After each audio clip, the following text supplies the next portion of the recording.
muy afectuoso saludo a los seguidores de El Pensamiento al Aire, con nuestra tercera temporada de geopolítica. Recuerden que estamos trabajando el tema de los actores que configuran nuestra realidad.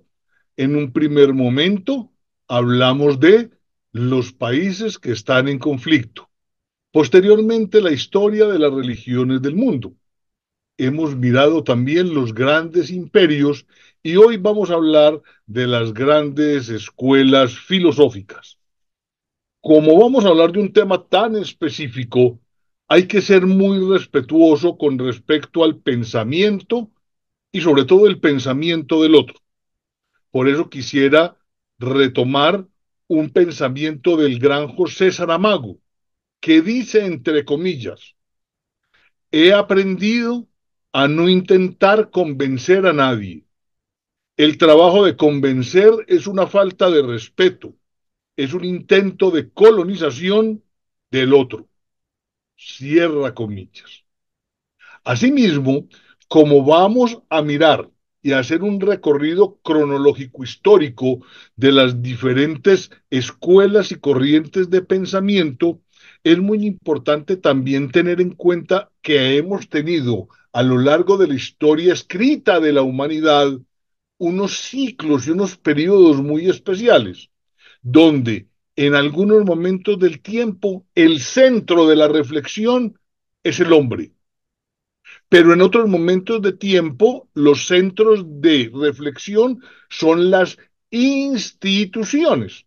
Por eso entonces uno miraría que en Atenas hay una efervescencia alrededor del humano, de dónde viene y para dónde va. En la antigua Roma eran mucho más pragmáticos y era simplemente las instituciones, el César, las legiones, las provincias. Después aparece para Occidente la época del Renacimiento, donde volvemos a colocar al hombre como foco. Después llegamos a la era moderna, donde se vuelven a colocar las instituciones como centro, las monarquías sobre todo. Y hoy estamos en un periodo al que se llama posmodernidad, donde estamos tratando de rescatar el papel del humano. Recordemos también que hay una imbricación clara entre cuatro conceptos: el hombre, el humano, la humanidad y el humanismo. Y eso es lo que vamos a tratar de trabajar. En ese orden de ideas, entonces, recordemos, haciendo una pequeña introducción, que el hombre todavía se pregunta dónde nace el conocimiento, cuál es su origen y cuál es la posibilidad de que eso que damos por entendido sea cierto, verdadero o real. Y si definitivamente el foco y la esencia están en los objetos que se estudian o en el propio sujeto que estudia. Por eso ahí las grandes y principales escuelas filosóficas tratan de responder a esas preguntas, sobre todo estableciendo una relación entre el sujeto y el objeto. Para nosotros, el caso de Occidente, hay dos grandes figuras que convierten sus ideas y su pensamiento y sus reflexiones en los grandes pilares del pensamiento occidental. Ellos son Platón y Aristóteles, y yo me atrevería a incorporar a uno anterior, que es Sócrates. Sócrates, comillas, maestro de Platón, Platón maestro de Aristóteles, y de alguna manera cada uno trató de aportar desde su cosmovisión particular, su forma de entender el mundo, el papel del humano y además entender al humano, lo cual nos lleva a reflexiones que están vigentes hasta nuestros días. Distingamos entre las escuelas filosóficas y las corrientes filosóficas, que son unos conceptos relacionados, pero no son sinónimos. Las escuelas filosóficas son agrupaciones identificadas y asociadas con pensadores particulares y sus seguidores. mientras que las corrientes filosóficas son mucho más amplias y abarcan tendencias, o sea, aristas alrededor de focos y escuelas filosóficas. En esto también quiero ser absolutamente claro, y es que, con todo el respeto, no hay última palabra, no hay verdad eterna y hay un proceso de reflexión donde todas las posturas caben. Quiero hacer un reconocimiento muy especial antes de avanzar al doctor Antonio Montoya y al doctor Antonio Ardila, quienes son los artífices principales de que esta serie de programas y de temas se puedan desarrollar. Asimismo, y para este tema en particular, un reconocimiento muy especial a la doctora Valentina Ortega, la doctora Sara Restrepo y el doctor Horacio Torres, quienes han servido de respaldo con sus presentaciones y diapositivas para desarrollar este tema. Hablábamos de la corriente filosófica como agrupación que tiene asociados a diferentes pensadores, los cuales comparten más o menos las mismas ideas, tendencias o pensamientos.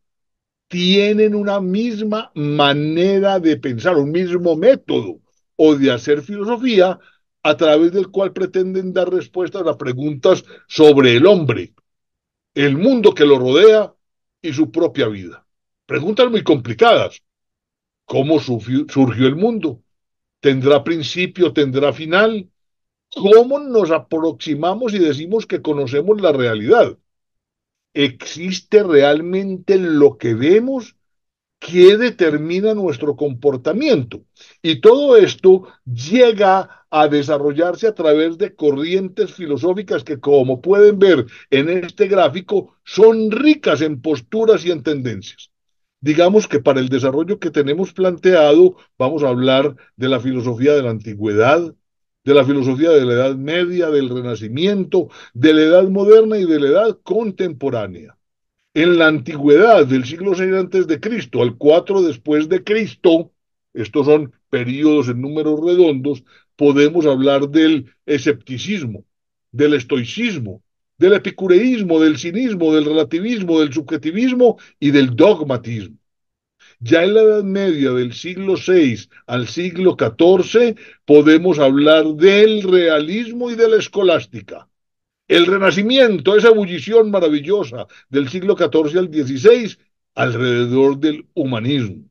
Posteriormente, del siglo XVII al siglo XVIII, en plena Edad Moderna, hablamos del racionalismo y del empirismo. Rescatamos de nuevo la pregunta de las ciencias.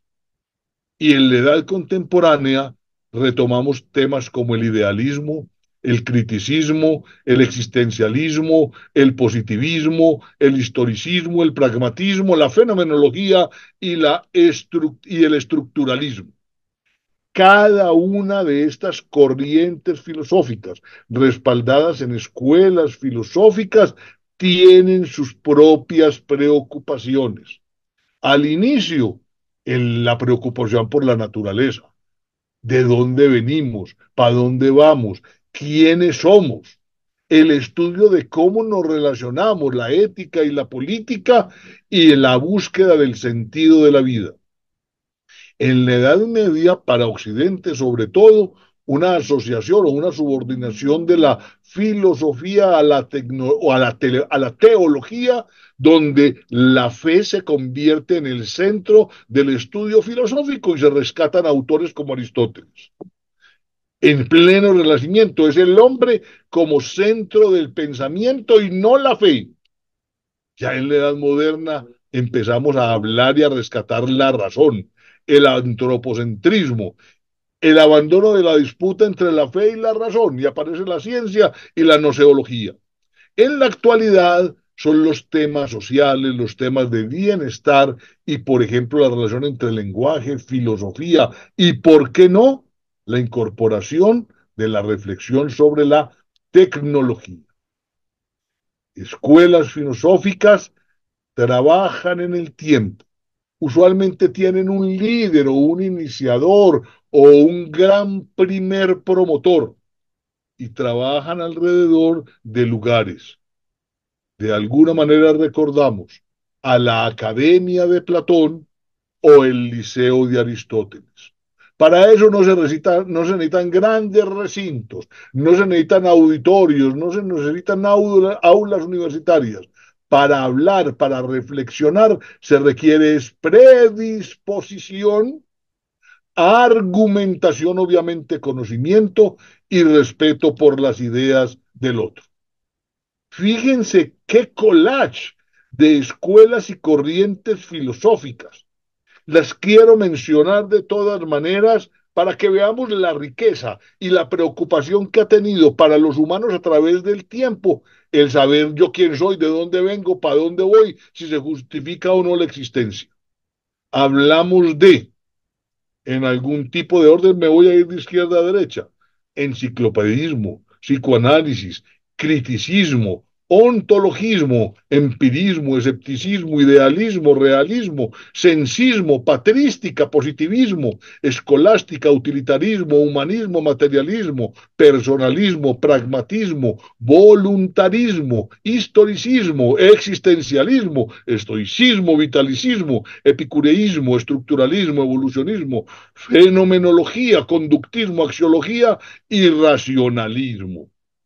Fíjense que es que los humanos nos hemos preocupado por entender y justificar y poder darle respuestas a muchas preguntas que pueden sonar obvias, pero vaya usted y trate de responderlas. ¿Quién soy yo? ¿Quién es el otro?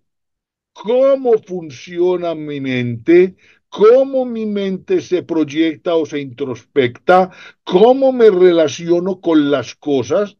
Eso es todo un engranaje de pensamientos, de metodologías, de discusiones, de argumentaciones, de movimientos que alegan una cosa y otros que alegan otra.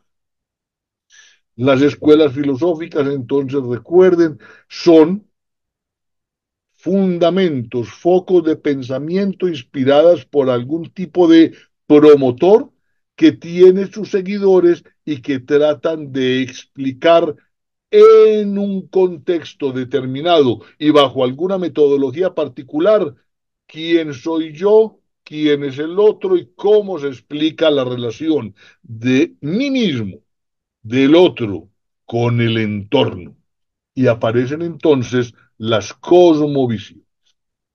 Vamos a hablar de las escuelas filosóficas de la antigüedad, del siglo VI antes de Cristo y del siglo IV después de Cristo. Entonces uno dirá, es que antes no había pensamiento. Sí, lo que pasa es que era un tipo de pensamiento muy particular, donde había una gran riqueza mitológica, una gran riqueza y una gran proliferación de dioses y una gran riqueza de discusión para asociar a cada fenómeno la existencia de un dios bueno o malo que le ayudaba o perjudicaba al humano. Es alrededor del siglo VI, más o menos antes de Cristo, cuando se dice para Occidente que empiezan a aparecer unos personajes particulares que empiezan a decir, lo de la mitología está muy bien, lo de los dioses está muy bien, pero venga, entendámonos primero a nosotros mismos para poderle darle su verdadera dimensión a los dioses y poder nosotros también ser los dueños de nuestro propio destino. Muy bien. La filosofía antigua hace referencia a un periodo muy especial. Habla de los pensadores presocráticos en el siglo VI antes de Cristo hasta el siglo IV de nuestra era con San Agustín. Es un periodo muy rico de casi 1000 años. Ahora, con una figura muy especial. Los presocráticos se preocupaban, era por entender la naturaleza hasta llegar a unos puntos de desarrollo matemático y geométrico y astronómico maravillosos. Cuánto es la circunferencia de la Tierra, los diferentes calendarios, la distancia de aquí a la Luna, de la Luna al Sol y del Sol a la Tierra, cómo nos relacionamos con otros planetas, cómo son sus órbitas, quién es el centro del universo. O sea, es un periodo absolutamente nutrido en pensamiento con herramientas absolutamente artesanales. Es que las personas, por ejemplo, que midieron el diámetro de la Tierra lo hicieron aprovechando el sol y la sombra que proyectaba sobre un palito en un momento del tiempo y en un lugar del espacio, en otro momento del tiempo, en otro lugar del espacio.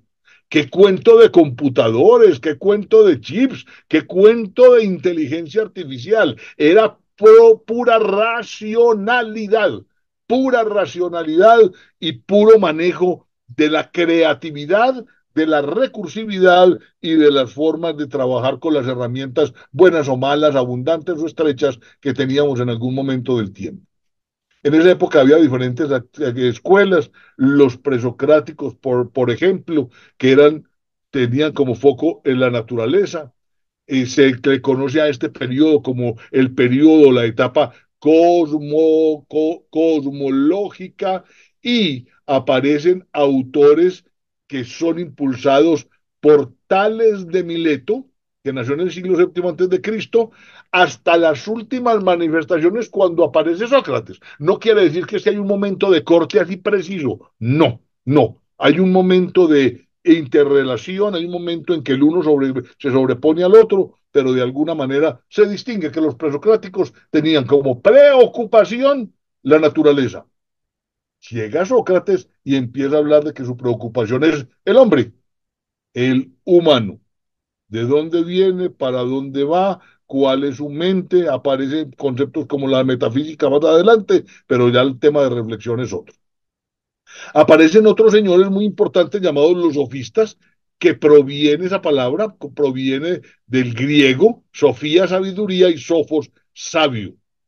Los problemas que abordan son absolutamente antropológicos y la idea es que le hacen ver a los atenienses, que digamos que es el caldo de cultivo, el auditorio del momento, que las leyes que lo rigen, las costumbres que lo rigen, no son inamovibles, no son verdades eternas, sino que como son construcciones humanas, son sujetas a variación. Su fundador fue Protágoras, que tenía unos buenos amigos, algunos como Sócrates y algunos como Pericles. Aparecen nuestros clásicos, Sócrates, Platón y Aristóteles, donde de alguna manera lo que les estaba interesando era cómo era que se podía explicar la moral de los hombres, la formación de los buenos ciudadanos, sin que sea su punto de distracción el tema de la metafísica ni de la naturaleza. Se habla de la filosofía clásica, el conjunto de pensamientos, la estructura de pensamientos, la metodología de pensamientos de estos tres pilares del pensamiento, del conocimiento universal. La filosofía occidental le debe mucho a Alejandro Magno, porque Alejandro Magno, a medida que iba conquistando, iba colonizando y tenía como principio respetar las costumbres, las religiones, las leyes de aquellos a quien iba conquistando, obviamente sometidos a su imperio. Y él lo que quería era garantizar que la cultura propia de él, la parte de Mesopotamia, la parte griega, se convirtiera en algo universal, retomando muchas de las ideas de los países conquistados, sobre todo de la antigua Persia. Esto es una estrategia maravillosa que uno podría decir, con el debido respeto, fue en términos de pensamiento el primer intento de globalización del planeta para el mundo occidental, para el mundo occidental. De ahí nace lo que se conoce como la cultura helenística, que tenía una gran preocupación en una época de bárbaras naciones, de conquistas, de guerras, de imperios que caen e imperios que aparecen. Entonces la idea era que hay que garantizarle al humano estabilidad, en qué creer, instituciones fuertes y de alguna manera garantizar que los conceptos de moral y de ética que venían siendo promovidos por Sócrates, Platón y Aristóteles se convirtieran en fundamentos para el constructo de aquello que servía de base a la relación social. Representantes de esta época, no, pero esto es una alineación maravillosa. Platón, Aristóteles, Antístenes, Arístipo, Epicuro, Zenón de Sitio, Pirrón, Panecio de Rodas, Filón de Alejandría, Apolonio de Tiana, Clemente de Alejandrina, Plotino y otros tantos. O sea, estamos hablando de verdaderamente. Algunas frases que se les atribuyen a ellos en su diferente época del tiempo es, no leeré sino dos, si me engañas una vez, tuya es la culpa, si me engañas dos, es mía. Ese es de Anaxágoras, por ejemplo. La felicidad consiste en poder unir el principio con el fin, de Pitágora. Aristóteles, por ejemplo, dice, el ignorante afirma, el sabio duda y reflexiona. O sea, estamos hablando ante unos colosos del pensamiento. Llegamos a las escuelas y los pensadores medievales del siglo IX al siglo XV. Aparece la filosofía medieval y la idea es que en ese periodo de tiempo para Occidente, la filosofía bebió del cristianismo y el cristianismo, la Iglesia católica, la reflexión católica, se nutre del pensamiento aristotélico. Y la idea es que los libros sagrados, la verdad que estaba en la Biblia, junto con los evangelios, deberían estar soportados por principios, por reglas, por leyes que fueran vendibles muy sólidamente a la feligresía. La idea era que se cambiaba el paradigma del período helénico. No es que vamos para el cristianismo, un cristianismo aterrizado, soportado en los principios aristotélicos. Aparece una figura, una corriente llamada la patrística, es la especulación de los padres de la iglesia, y la idea era que se gestó el contenido doctrinal de las creencias religiosas cristianas y su defensa contra los ataques de las religiones paganas y después de los herejes. Filósofos como San Agustín, San Augusto, Messer y Culpe son los más insignes representantes. Aparece la escolástica, la escolástica. Esta es la doctrina filosófica que se empieza a enseñar en las escuelas y universidades de la Edad Media, que trataba de explicar los dogmas de la religión mediante las ideas de algunos filósofos griegos como la de Aristóteles. Aparecen filósofos, por Dios, como Santo Tomás, San Buenaventura, San Alberto Magno, San Anselmo, Pedro Abelardo, Escoto, Víctor y Chartres. Algunas de las frases dice, por ejemplo, la justicia es la firme constante de dar a cada uno lo suyo, de Tomás de Aquino.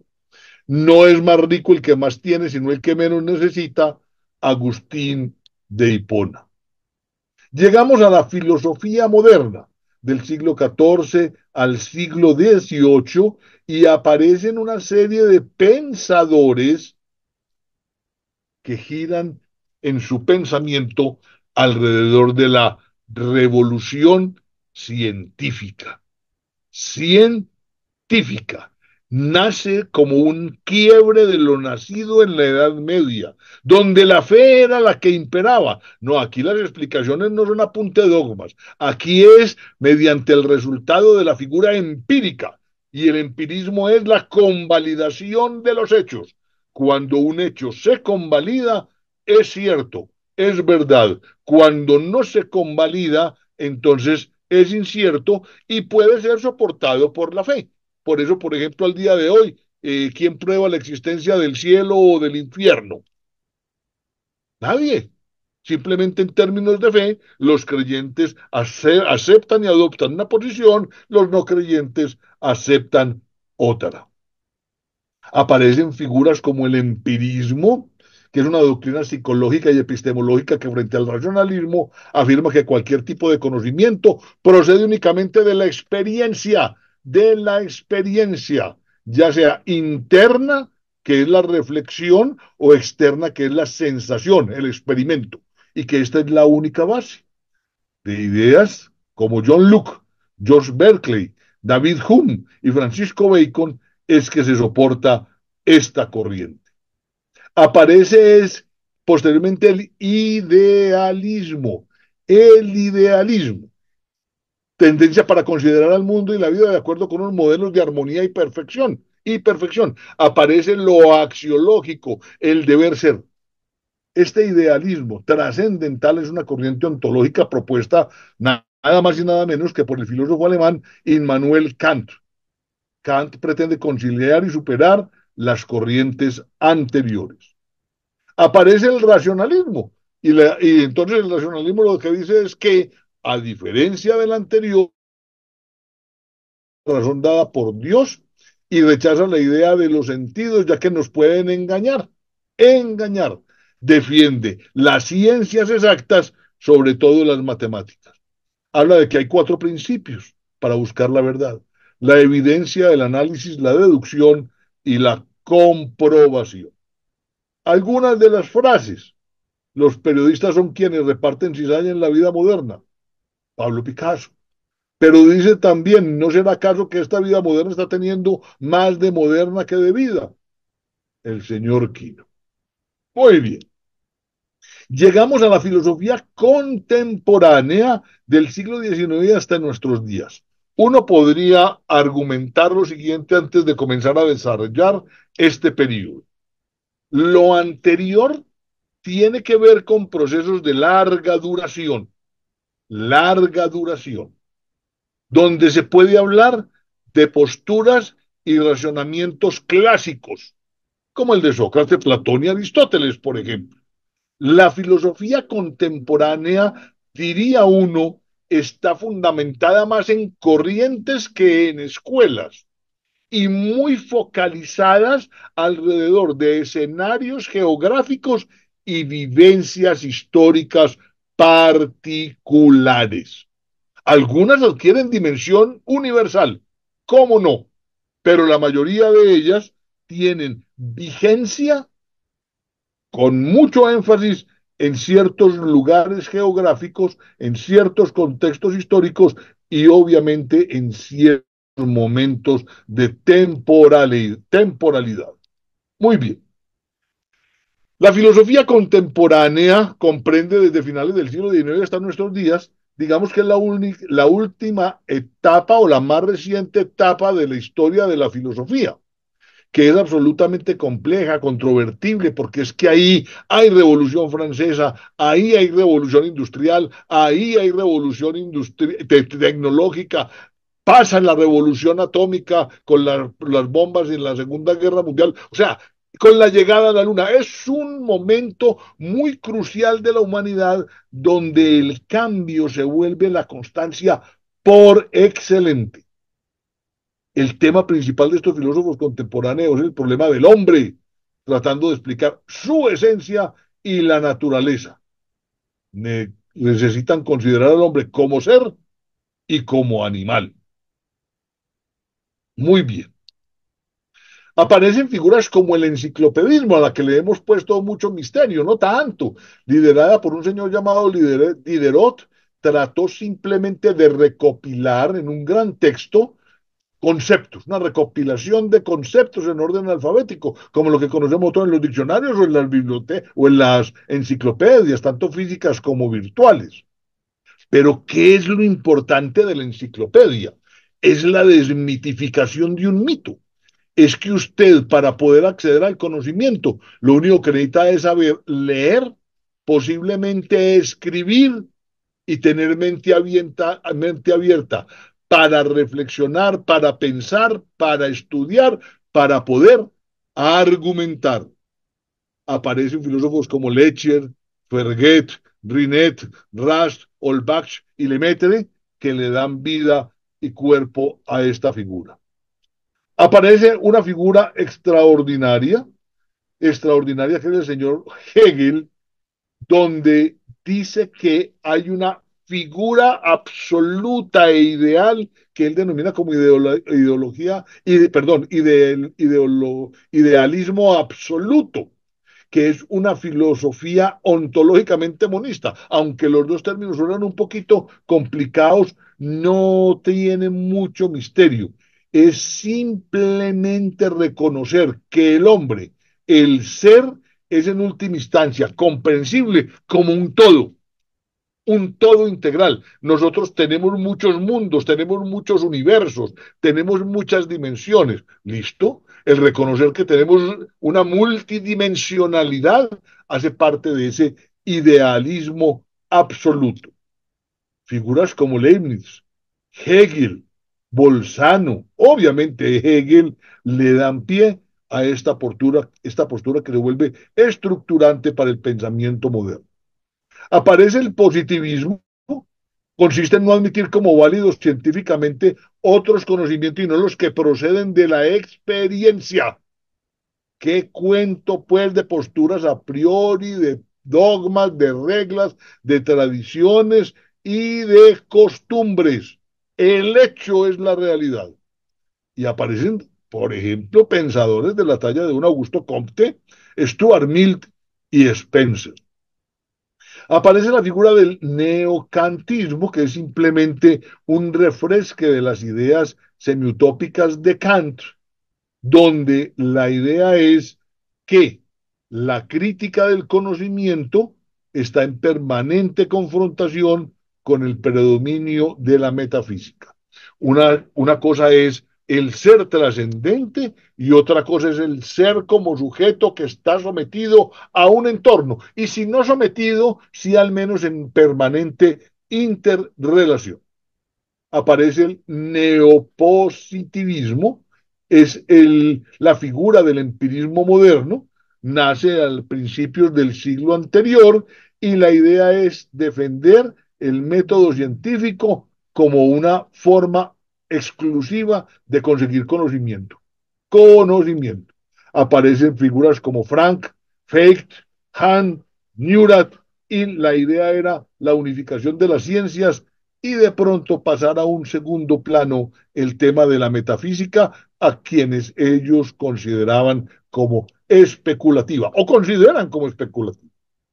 Aparece el existencialismo, es una corriente filosófica que sostiene que la existencia precede a la esencia y que la realidad es anterior al pensamiento y la voluntad a la inteligencia, sin demeritar ni mucho menos este par de principios, que es primero el huevo o la gallina.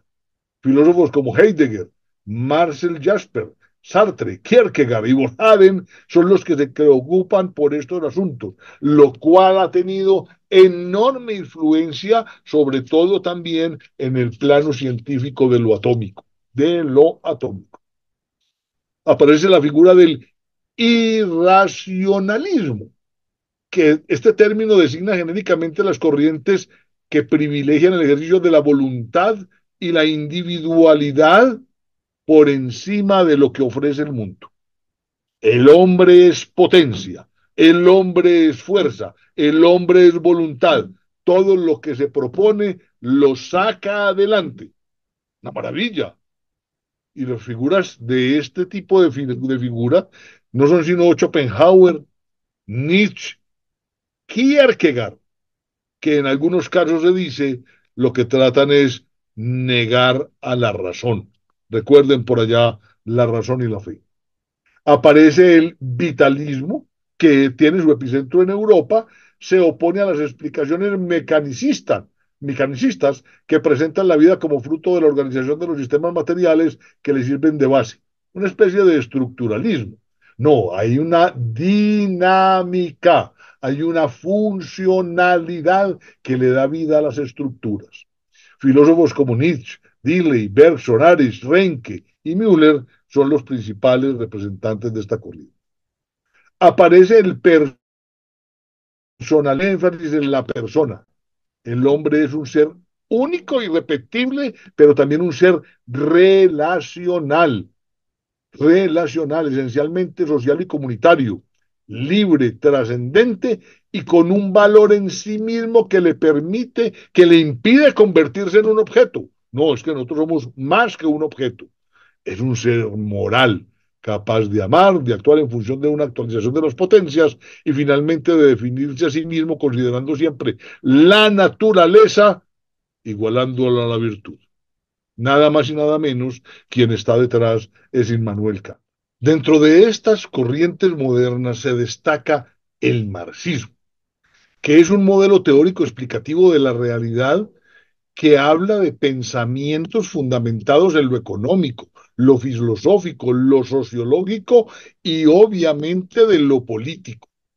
Aparece la figura de Carlos Marx y, apoyado en Engels, y Vladimir Lenin como instrumentador, el marxismo en general, la atribución o decisión de lo que es uno en favor del otro y la vida comunitaria. Él es testigo en primera persona de una gran transformación que se está dando en su momento histórico, la gran revolución industrial que replantea las relaciones sociales, las relaciones económicas, las relaciones políticas, ¿por qué no las relaciones militares?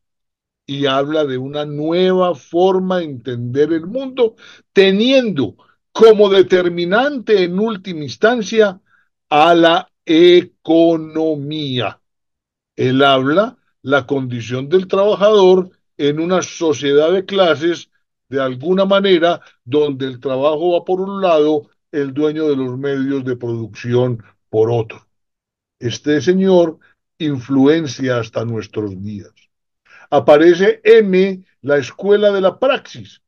Es un movimiento filosófico marxista y originado en los años 60 en Zagreb, en la antigua República Federal Socialista de Yugoslavia.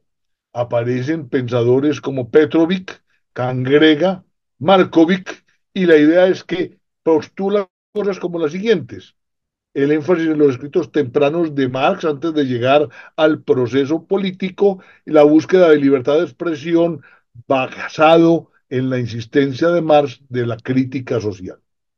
Aparece el estructuralismo en cabeza de grandes filósofos y conocidos por nosotros como Claude Lévi-Strauss, Sartre, Lacan y Saussure. Es un enfoque filosófico que trata de analizar un campo específico como un sistema complejo de partes relacionadas entre sí por una metodología.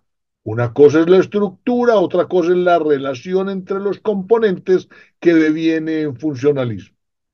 Aparece el humanismo marxista, es una rama del marxismo, también enfocada en las primeras reflexiones de Marx, no solo en las obras de 1848 en adelante, y en esta idea la temática gira alrededor de cómo buscar el sentido humano de las nuevas relaciones trabajador-industria. Sus representantes son Jean-Paul Sartre, Fernando de los Ríos, y la idea es que la teoría de la alienación es uno de sus focos de interés. Aparece el humanismo cristiano con un señor francés que tiene unos pensamientos muy bellos, Jacques Maritain. La idea es que sus ideas se basan en la búsqueda y reencuentro del fundamento de la grandeza del ser humano, que no podría desarrollarse ni efectuarse sin el amparo de un Dios que se ha reflejado plenamente en Jesucristo. El señor Maritán tiene un pensamiento muy bello que dice que el individuo está en función del Estado, el Estado está en función de y la persona está en función de Dios. Aparecen unas escuelas anarquistas donde hay varias posiciones y hay diferentes aristas y acepciones para acomodarnos a lo que quiere decir anarquismo. Algunos lo pueden llamar como desorden, como caos, y otros dirán en términos de fundamentos filosóficos, que el anarquismo es aquella postura mediante la cual yo soy capaz de relacionarme con los otros sin necesidad de reglas, sino por la propia aceptación de mi realidad, de la realidad del otro y sobre todo el respeto y la tolerancia. Pierre Proudhon, Bakunin y de alguna manera otros filósofos le dan cuerpo a esta presencia. Aparece la figura del posmodernismo o posmodernidad. Usualmente es para designar un número grande de movimientos artísticos, culturales y filosóficos del siglo XX que se extienden ante hoy. Aparecen como grandes representantes Nietzsche y Heidegger. La idea es oponerse a cualquier gran historia con la que le podamos dar sentido a nuestra realidad. No, no, no, es que no hay una historia única, ni una historia unidireccional. No, hay muchas historias y hay muchas dimensiones. Aparece una postura importantísima de un señor Jacques Derrida que se llama la deconstrucción.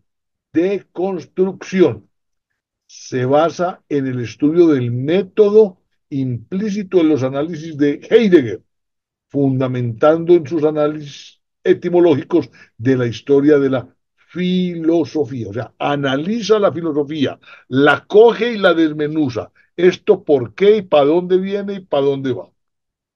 Llega a la escuela de Frankfurt, potenciada en 1923, configurada por profesionales que se adherían a las teorías de Hegel, Marx y Freud, y giraba alrededor del Instituto de Investigación Social en Frankfurt del Meno. Aparecen Oppenheimer, Teodoro Adorno, Habermas, y la idea es la teoría crítica, la discusión crítica e ideológica de las condiciones sociales e históricas en las que ocurren las construcciones de las diferentes teorías. La filosofía de la ciencia, y no es que estemos devolviéndonos, sino que estamos retomando para potenciar, investiga el conocimiento científico y la práctica científica.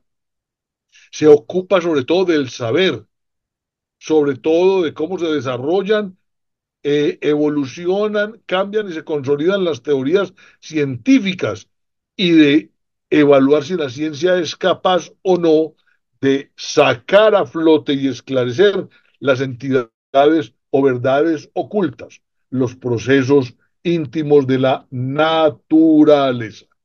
Aparecen prohombres como Francis Bacon, David Hume, y la idea es potenciar a la ciencia. Aparece una extraña postura que es la filosofía del lenguaje, y es mirar cómo el lenguaje influye en el comportamiento, forma de pensar y de relacionar de los humanos alrededor de los significados, la referencia y la relación entre el lenguaje, el pensamiento, el mundo y la forma como ese lenguaje es utilizado. Luke y Russell son los papás, los padres de esta corriente. Llega el materialismo con Marx y Engels, donde se destaca la idea de que este sistema filosófico opuesto al espiritualismo considera solamente la existencia de la materia y reduce el espíritu, en consecuencia niega la existencia de Dios y del alma. Respetable. El sensismo con filósofos como Hume, Berkeley, Luke y Tracy es el término que se aplica a los sistemas filosóficos que reducen el conocimiento a la sensación, sin que se considere que sea necesario otro principio o fundamento no sensible. Es como yo, como sujeto, me aproximo al objeto a través de los sentidos. El utilitarismo, aparecen ahí sobre todo Jeremías Bentham, es el término aplicado a las corrientes que identifican el bien con lo útil. ¿Qué es lo bueno de las cosas? Si las cosas no son útiles para el bienestar del hombre, no se distraigan en entenderlas ni en estudiarlas, no se justifican. El pragmatismo es una teoría filosófica impulsada por Sanders, Peirce, William James, Scott Schiller y Dewey, donde el único medio de juzgar la verdad de una doctrina moral, social y religiosa consiste en considerar sus efectos prácticos. Existe, no existe, impacta, no impacta. Se queda en la teoría, no sirve. Hay que llevar las cosas a la verdadera práctica. Aparecen Wilhelm, Dinley, Collingwood y Spengler, y hablan del historicismo. Habla de que la naturaleza de las personas y de sus obras y actos solo es comprensible si se considera estos como partes integrantes de un proceso histórico continuo. Cada quien hace una contribución. La historia no se para, no nace conmigo ni termina cuando yo muera. No, todos damos un aporte y le damos un continuo, una línea de continuidad al desarrollo de la evolución humana. El estoicismo, que viene desde el principio de los tiempos, es la doctrina que practicaba el dominio de las pasiones que perturban la vida, valiéndose de la virtud y la razón. Zenón, Crisipo, Posidonio, Epícteto y Marco Aurelio son sus principales representantes. Llega el epicureísmo. La idea es que hay que rescatar el placer, que es el bien supremo, y la meta más importante es una vida tranquila, pero disfrutándola. Digamos que son contrapartes del estoicismo, pero de alguna manera se vuelven hasta complementarios. Epicurio y Lucrecio Caro son sus más insignes representantes. Aparece el evolucionismo con figuras y dimensiones como Darwin, Teilhard de Chardin, Lamarck, Oparin y aún Demócrito, quien fue el primero que habló de lo que hoy hablamos como átomo. Es una teoría biológica que sostiene que todos los seres vivos actuales proceden por evolución y a través de cambios más o menos lentos a lo largo de tiempos geológicos de antecesores comunes. La lucha del más fuerte. El conductivismo es una corriente de la psicología que se focaliza en estudiar el comportamiento del estímulo, la respuesta, el refuerzo, que todo esto genera conductas observables. John Watson es uno de los principales promotores de esta teoría. Aparece el cricismo, es una doctrina epistemológica, es desarrollada por Kant, pretende establecer los límites del dato a través de una investigación sistemática de las condiciones, de las posibilidades del pensamiento. El pensamiento se agota, tiene límites, es aplicable en esta situación o en otra. Muy bien. Aparece el ontologismo, donde Gioberti, Hubax y Malebranche son sus principales expositores. Habla de la presencia de ideas innatas en la mente humana y la posibilidad del entendimiento a partir de esas ideas que todos tenemos, más o menos desarrolladas. Digamos que esas ideas innatas con la educación generan el complemento de un conocimiento íntegro. Pirrón, Montaigne y Charron hablan del escepticismo. Es una corriente filosófica, digamos, que resalta el concepto de duda. No hable de cosas de manera optimista sin conocerlas. Pregúntese por qué, quién gana, quién pierde, quién está adelante, quién está atrás. Recordemos que hay un principio en economía y en política: si alguien pierde, alguien gana; si alguien gana, alguien pierde. Entonces, que no sea simplemente el optimismo por el optimismo el que acompañe nuestros desarrollos y nuestros logros. Aparece el realismo, aparece Mecher y Oswald Kulpe, donde se habla de una realidad independiente al observador, que usted es capaz de entender o no entender. Casi que volvemos a principios presocráticos. En ese sentido, la idea es trabajar la manera como la realidad se presenta y distinguir la realidad del observador, porque es que el observador, que tiene limitaciones, puede afectar con sus limitaciones la interpretación de esa realidad. Aparecen gigantes como Unamuno, Marcuse, Heidegger, que hablan del humanismo. Es el sistema de creencias centrado en el principio de que las necesidades de la sensibilidad y la inteligencia humana pueden satisfacerse sin tener que aceptar la existencia de Dios y la predicación de las religiones. Es una especie de idealización del secularismo y del laicismo, siendo respetuosa con las otras posturas. El voluntarismo, donde hablamos de Schopenhauer, de Gante, de Lutero y de Ockham, es una doctrina que le otorga un lugar primordial a la voluntad o a la razón práctica sobre la inteligencia o la razón teórica. Usted puede pensar muy bonito, usted puede divagar muy bonito, pero si no concreta, si no hace, si no tiene una voluntad que le permita salir adelante, usted se quedó en la mitad del camino. Aparece Schiller, Wasenshaw, Patolka y Ben Husser hablando de fenomenología. Es un movimiento que llama a resolver todos los problemas filosóficos apelando a la existencia intuitiva o evidente, que es aquella que las cosas muestran de manera más natural, más natural. Las estrellas las vemos de noche, la luna y el sol se oponen, el agua moja, es una cosa muy elemental, pero que nos muestra que la realidad es la realidad. La axiología ya aparece Schiller, es una rama de la filosofía que estudia los valores, el deber ser. Y ahí es donde todos nos ponemos una vara comparativa cada vez más alta en términos de mejoramiento continuo. Allí llega el psicoanálisis con figuras como Freud y Jung, empieza como una práctica terapéutica y técnica de investigación donde sostiene que los impulsos instintivos son reprimidos por la conciencia y permanecen en el inconsciente. Entonces, ¿qué hay que estudiar? Si ha habido vivencias que afecten el comportamiento y lo marquen a uno para siempre. Aquí también hay algunas frases importantes, por ejemplo, esta de Kant: el derecho es el conjunto de condiciones que permiten la libertad de cada uno acomodarse a la libertad de todos. Dormía y soñaba que la vida era bella, desperté y advertí que la vida era deber, de Bertrand Russell.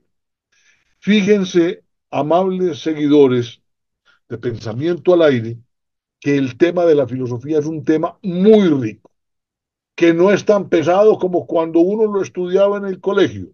Lo que pasa es que el estudio de filosofía primero requiere mente abierta, segundo, tener una gran capacidad de aproximarse al cambio y tener la posibilidad de enfrentar el acceso al conocimiento como prerequisito al proceso de argumentación. Muy buenas tardes, nos vemos en la próxima edición.